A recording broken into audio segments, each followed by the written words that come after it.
Hello dear student, आज जो हम रिएक्शन आपके लिए लेकर आए हैं उसमें हमें इथाइल ब्रोमाइड से एथिलीन बनाना है। जी हाँ, हमें इथाइल ब्रोमाइड से एथिलीन बनाना है। हम किस तरह से इस रिएक्शन को करेंगे? हमारा रिएक्टेंट है इथाइल ब्रोमाइड और हमारा प्रोडक्ट है एथिलीन। तो हम अपने रिएक्टेंट से अपने प्रोडक्ट तक कैसे पहुंचेंगे? फ्रेंड, वीडियो को आप 10 सेकंड के लिए भी स्किप मत करना, लास्ट तक देखना। आपको बहुत कुछ सीखने इस वीडियो से मिलने वाला है। तो चलिए शुरू करते हैं हम अपनी इस रिएक्शन को, जिसमें हमें इथाइल ब्रोमाइड से एथिलीन को प्राप्त करना है। देखिए, यह है हमारा फॉर्मूला C2H5Br, जिसको आप कहते हो इथाइल ब्रोमाइड। और हमें इसकी रिएक्शन करानी है पोटेशियम हाइड्रोक्साइड एल्कोहलिक से। पोटेशियम हाइड्रोक्साइड एल्कोहलिक से इसकी रिएक्शन कराएंगे और कराने के बाद हमें आपका अपना प्रोडक्ट C2H4 एथिलीन प्राप्त होगी और हमें पोटेशियम ब्रोमाइड KBr प्राप्त होगा और H2O प्राप्त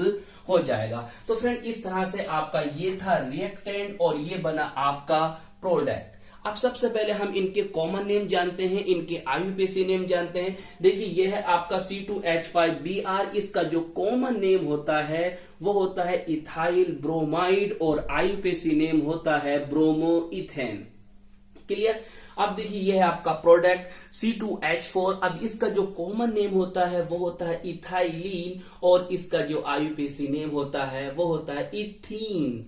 आईयूपीएसी नेम इथीन होता है। अब कुछ और पॉइंट भी है फ्रेंड, उसको भी समझिए आप। जैसे कि ये आपके सामने है पोटेशियम हाइड्रोक्साइड एल्कोहलिक। अगर आपको प्रोडक्ट में C2H4 मतलब इथीन इथाइलीन प्राप्त करना है तो आपको एल्कोहलिक पोटेशियम हाइड्रोक्साइड लोगे। और अगर तुमने पोटेशियम हाइड्रोक्साइड एल्कोहलिक नहीं लिया, अगर आपने एक्वस ले लिया, मतलब KOH एक्वस ले लिया, एक क्यूब लिखते ना एक्वस को।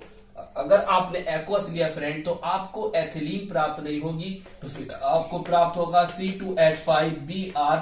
यहां से क्या निकल जाएगा? KBr यहां से निकलेगा और यहां से आपको क्या प्राप्त हो जाएगा? C2H5OH। तो कुल मिलाकर आप ये बात याद रखेंगे, यहां पर एल्कोहलिक लोगे तो आपको एल्कीन बनने वाली है, और अगर आपने एक्वस लिया, जलीय लिया, तो आपको इथाइल एल्कोहल प्राप्त हो जाएगी और पोटेशियम ब्रोमाइड बनेगा।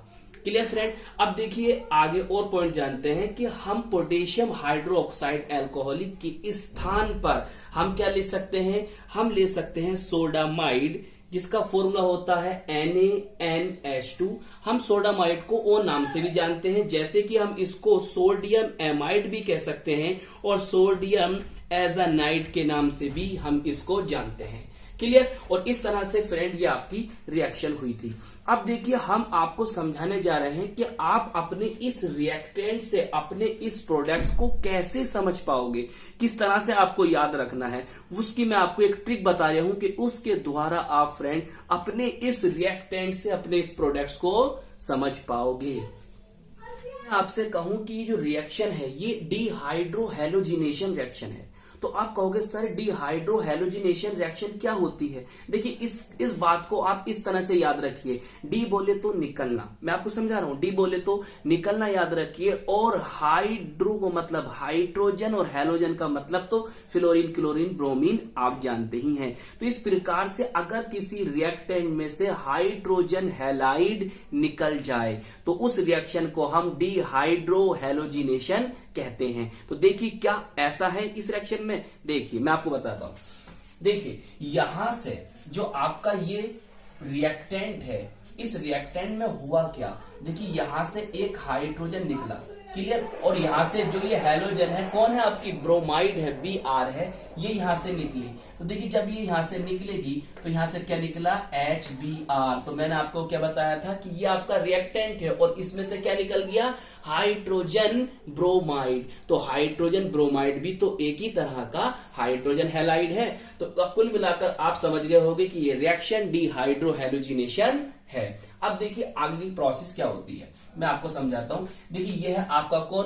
Potassium hydroxide. अब हम इसको क्या लिखते हैं? हम इसको लिखते हैं K positive OH negative. Clear. अब देखिए यहां से हम इसको कैसे लिख सकते हैं, H पॉजिटिव और Br नेगेटिव। जब हम इसको H पॉजिटिव Br नेगेटिव लिखेंगे तो आप क्या करिए, इसका पॉजिटिव लीजिए और इसका नेगेटिव लीजिए, तो आपने क्या देखा कि आपको H2O प्राप्त हो गया। अब देखिए यहां से पोटेशियम आपका आयन है, यहां से ब्रोमाइड आपका ये आयन है, ये पॉजिटिव ये नेगेटिव, इनको मिलाओगे तो आपको क्या बन जाएगा, पोटेशियम ब्रोमाइड। अब आपका मेन प्रोडक्ट रह गया, वो कहां रह गया, यहां देखिए इस बात को कि जब हमने यहां से क्या देखा, देखिए मैं आपको बताता हूं, यहां से आपका C2, यस, यहां से आपका क्या बोला H4, आपको सर H4 कहां से रह गया, तो फ्रेंड आपका एक H ये भी तो आ गया है कि जो आपका HBr लेकर चला गया था यहां से। तो इस प्रकार से आपको आपका ये मेन प्रोडक्ट प्राप्त हो गया कि हम एथिल ब्रोमाइड से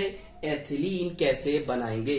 तो आई होप फ्रेंड आपको ये वीडियो बहुत पसंद आएगी। हमने एक तो ये भी सीखा कि अगर हम अल्कोहलिक ले रहे हैं तो हमें एथिलीन प्राप्त हो रही है, और अगर हम जलीय ले रहे हैं तो क्या प्राप्त हो रही है, मुझको कमेंट्स में जरूर बताना। कि आई होप ये वीडियो आपको बहुत पसंद आई होगी, और ये वीडियो आपको कैसी लगी हमें जरूर बताएं। हम मिलेंगे आपको इसकी नेक्स्ट वीडियो में।